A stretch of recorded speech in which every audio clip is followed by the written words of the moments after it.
Mi nombre es David, tengo 23 años y vivo en Nuevo México. A continuación, les comentaré las experiencias que viví junto a mi primo José Luis mientras investigábamos casos paranormales. Hace algunos años, mi primo y yo adoptamos el hobby de salir a buscar casos paranormales. Intentábamos grabar algo y tener pruebas fehacientes de dichos casos.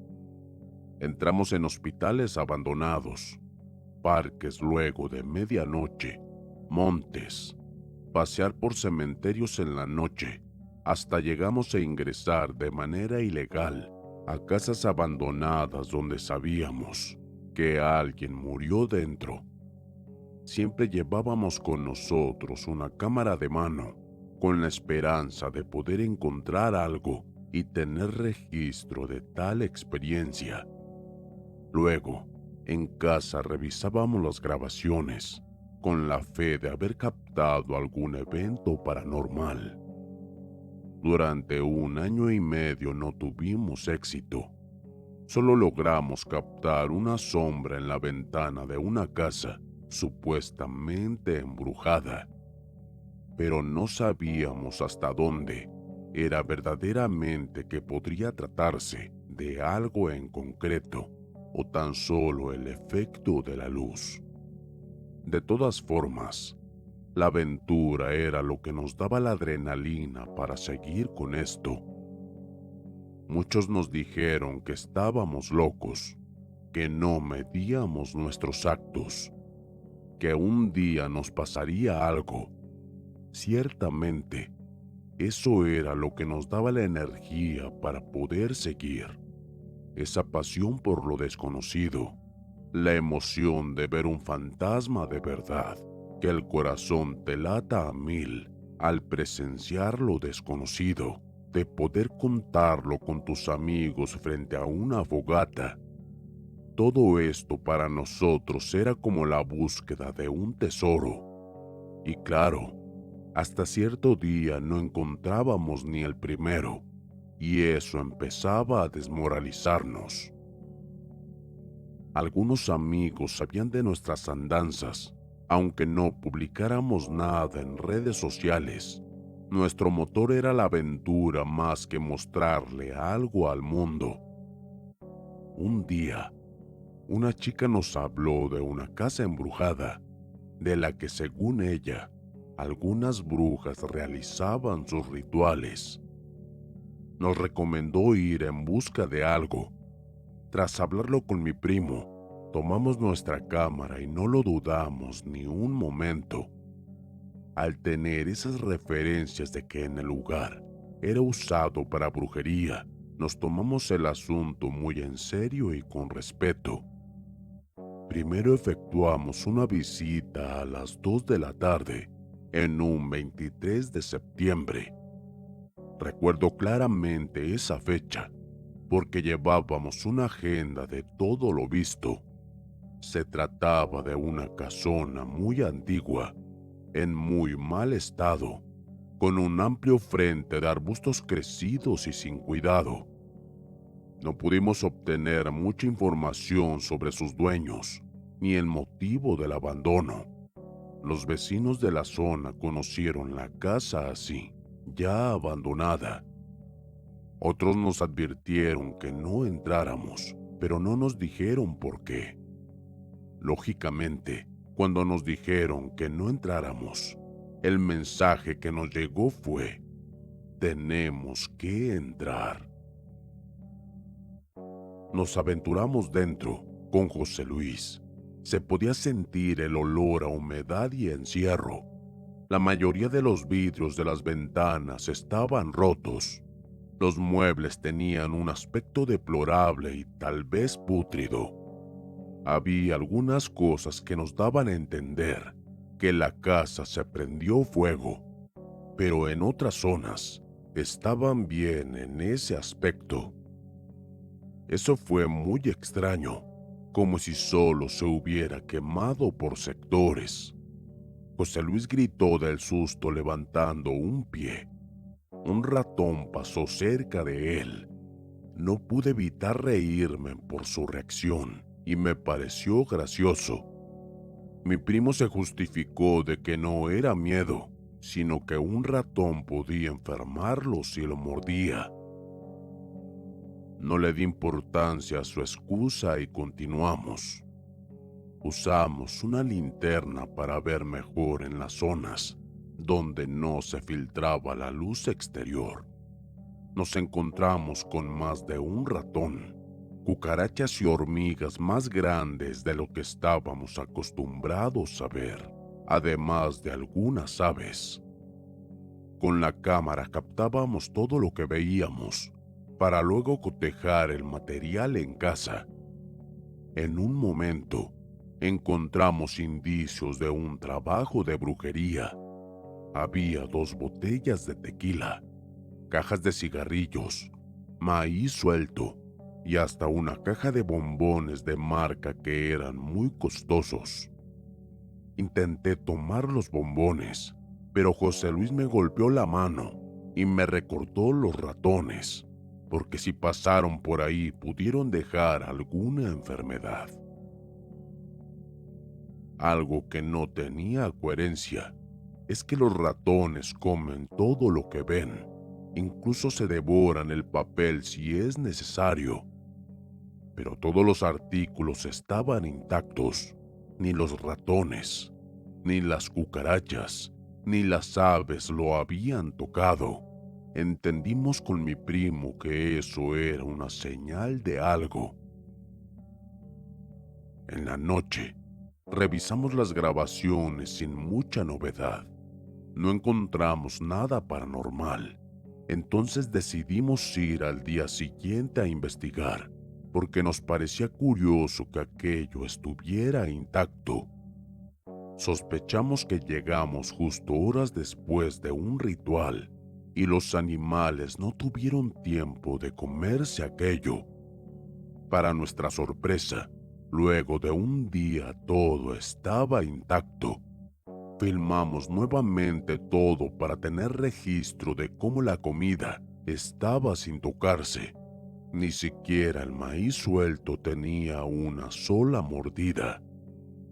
En la noche, tomamos ambas grabaciones para comparar. Notamos que el maíz, que sería lo que más debería cambiar, estaba exactamente igual.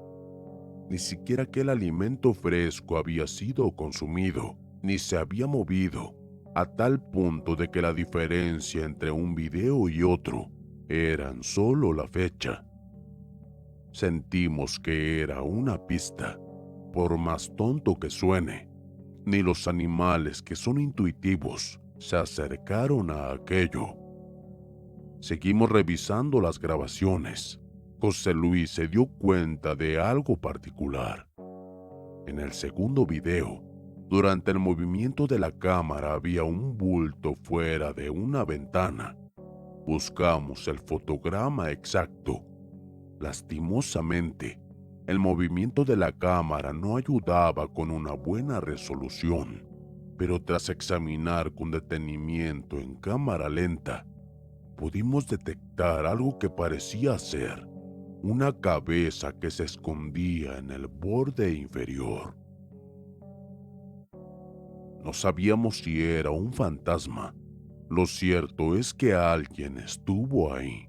El miedo lo sentimos de seguro, porque no estuvimos solos en aquella casa abandonada. Pensamos que se trataba de algún vagabundo, aunque hoy no estoy seguro de que eso sí era una persona realmente. Decidimos volver el 1 de octubre.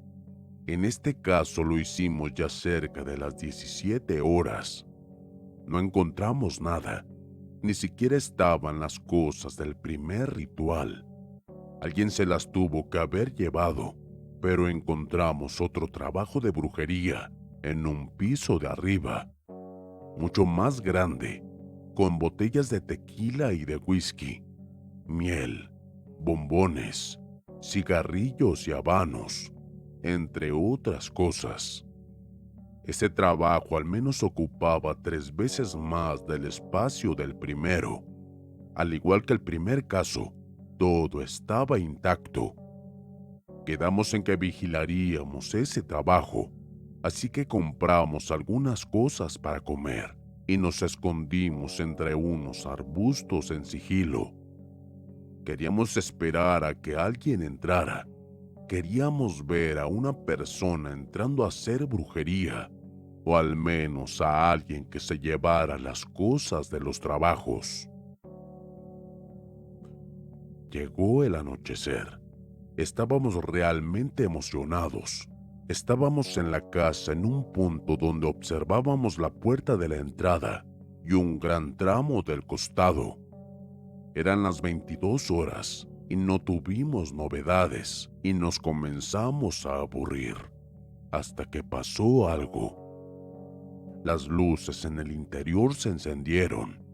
Me sorprendí, pero no me asusté. Pero José Luis comenzó a jalarme desesperado. Tengo que confesar que me pareció extraño que una casa abandonada tuviera servicio eléctrico. Pero mi primo dijo que probó las luces y que no encendían. Técnicamente, la casa no tenía servicio eléctrico. ¿Cómo era aquello posible? Evaluamos que alguien hubiera entrado por una ventana. Hasta pudo ser aquel sujeto que captamos con la cámara.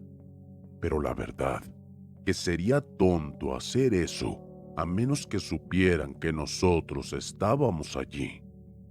De entre nosotros dos, yo busqué las razones reales. Que alguien entró por la ventana y que contaba con una batería para iluminar de noche. Cosas como esas.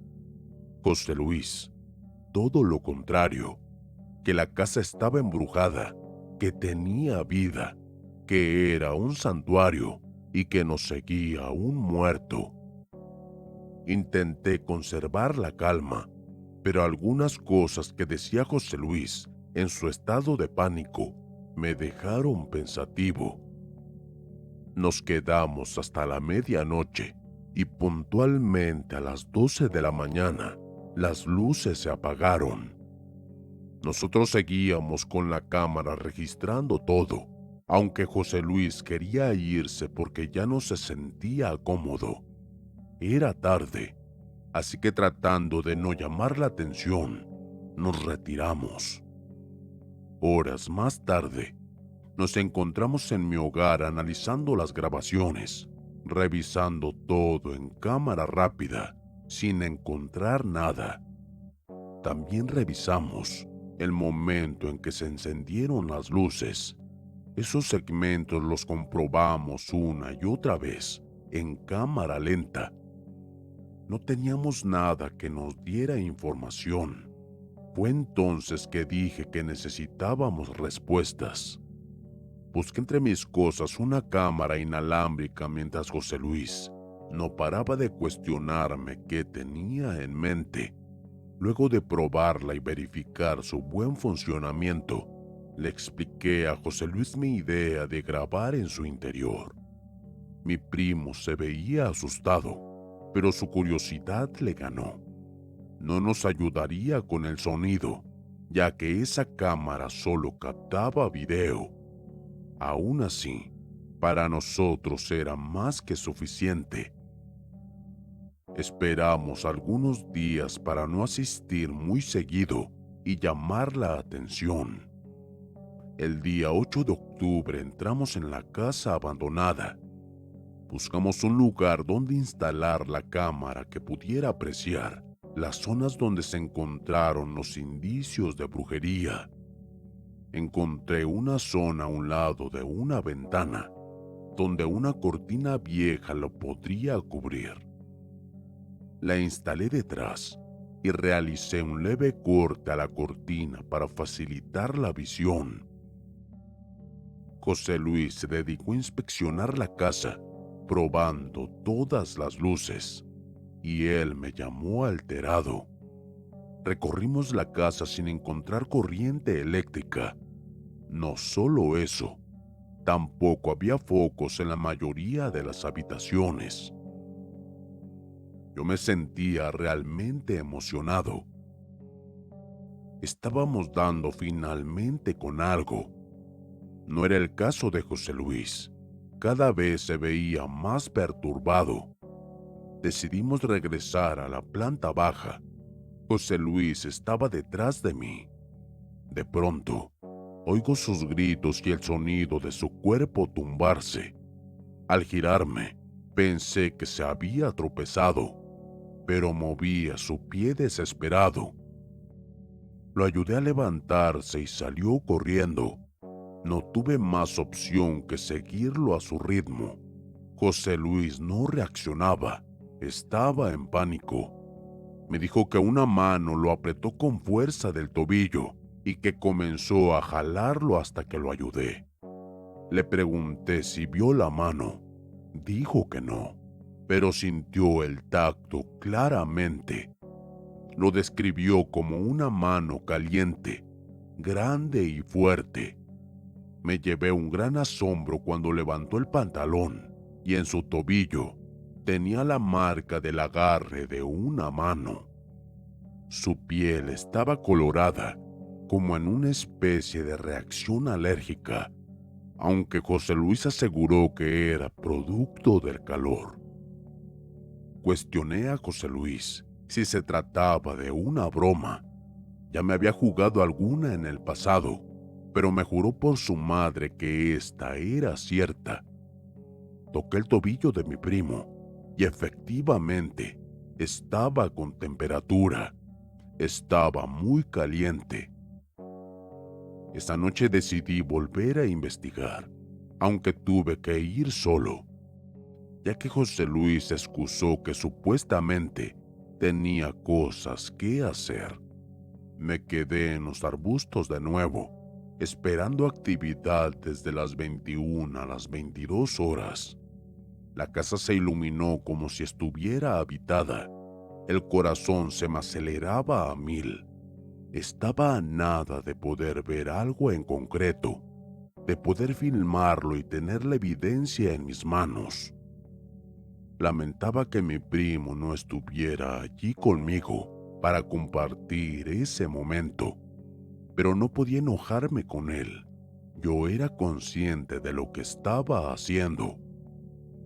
Tomé mi celular para entrar en la aplicación de la cámara y poder observar, pero misteriosamente no tenía señal. Se me hacía imposible conectarme. Me obligué a creer que se trataba de una coincidencia y permanecí un rato más vigilando. Las luces del hogar comenzaron a subir y a bajar de intensidad. No podía imaginar qué sucedía adentro. Necesitaba verlo. Estuve a nada de ingresar con mi cámara, sin que me importara nada. En ese momento comencé a toser. Intenté hacer la menor cantidad de ruido posible, tratando de simplemente aclararme la garganta, pero se me hacía difícil. Las luces brillaron con gran intensidad y se apagaron repentinamente. En una de las veces que tosí noté mi mano húmeda. Al observarla, noto que tenía sangre. En calma, tomé camino de regreso a mi hogar. Traté de dejar aquello como algo que no pasó. Al llegar a casa, reviso mi celular y noto que tenía señal. Decidí esta vez acceder a la cámara desde mi computadora. Pude ver la grabación desde que instalamos la cámara y nos fuimos. Corrí el video en cámara rápida. La imagen se mantuvo estática mientras perdía brillo por ese atardecer, hasta cambiar en modo nocturno. Al llegar la noche, a las 22 horas, todo se iluminó sin una explicación, tal cual lo recordaba, pero no vi ni un alma. Volví a acelerar el video y logré captar un torbellino de viento en el hogar que movía varios libros y algunas cosas en círculos. Llamé a José Luis, sin importar la hora. Expliqué lo que había visto. Tenía que venir a verlo. En ese momento sentí que todo el esfuerzo había logrado sus frutos. Acababa de ser testigo y conseguir evidencia de un hecho paranormal. Una hora más tarde, mi primo llegó a casa de muy mal humor. Bien lo delataba su expresión somnolienta, como un niño en una dulcería. Lo llevé a mi computadora y le expliqué lo que vi. Busqué el archivo de video. No estaba. José Luis pensó que se trataba de una broma y le juré que no, mientras le detallaba todo lo que había visto. Busqué desesperado el video en todas las carpetas. Usé el buscador y entré a la papelería de reciclaje, pero nada. Mi primo me dio la idea de entrar directo al programa de grabación. Aunque se perdiera el archivo, podría salvarlo de nuevo porque la cámara grababa en una nube. Al entrar, no había nada. La nube donde se sube la información de la cámara había sido borrada. Nunca había estado tan furioso en mi vida. Aquello por lo que luché solo estuvo en mis manos por unos momentos. Aún así, prometí no rendirme. Mi primo me creyó y me demostró que de verdad lo hizo, pero considero que aquel incidente era una señal de que teníamos que alejarnos de ese lugar. Por eso, no quise contarle de la sangre que había tosido, solo para no preocuparlo y que no insistiera en dejar aquello de lado. Los días fueron pasando y no me sacaba de la mente el recuerdo de los libros flotando en círculos. Quería grabar algo como eso de nuevo. La cámara se quedó en la casa desde ese día. La nube solo almacenaba 24 horas, por lo que cada fragmento nuevo se sobreescribía con el más antiguo. Las decoraciones de Halloween se hicieron presentes en el vecindario. La tentación se hacía enorme. No había revisado más, pero la situación me ganó. Regresé a la casa abandonada el 30 de octubre. Chequé la cámara que estuviera todo en orden. Grabé con la cámara que llevaba en mano, encontrando nuevas ofrendas asegurando un ritual, aunque nunca había llegado a ver nadie entrar. En la noche estaba de guardia en casa. Encendí mi computadora desde las 21 horas y como quien viera una película, me quedé sentado frente al monitor. A las 22 horas, las luces se encendieron. Luego, algunas personas entraron con túnicas marrones que no permitían ver sus rostros ni definir sus siluetas. Comencé a salvar todo lo que estaba viendo. Era sin duda un ritual por el 31 de octubre.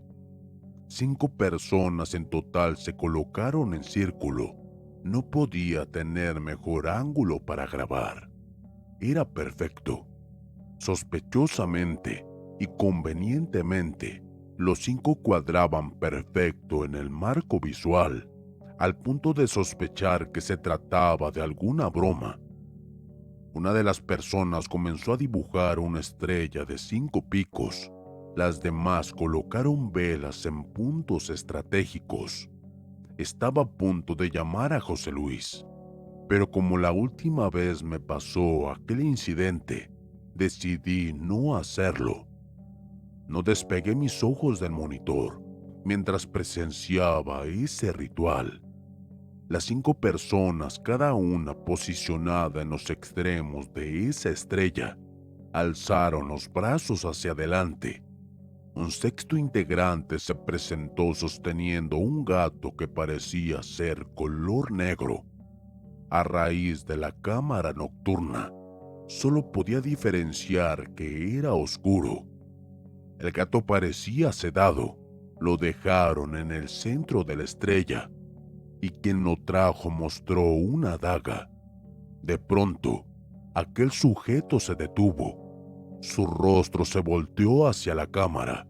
Era como si me estuviera viendo directamente a los ojos. No podía ver su rostro en la oscuridad de su capucha. Los demás integrantes bajaron los brazos, deteniendo el rezo.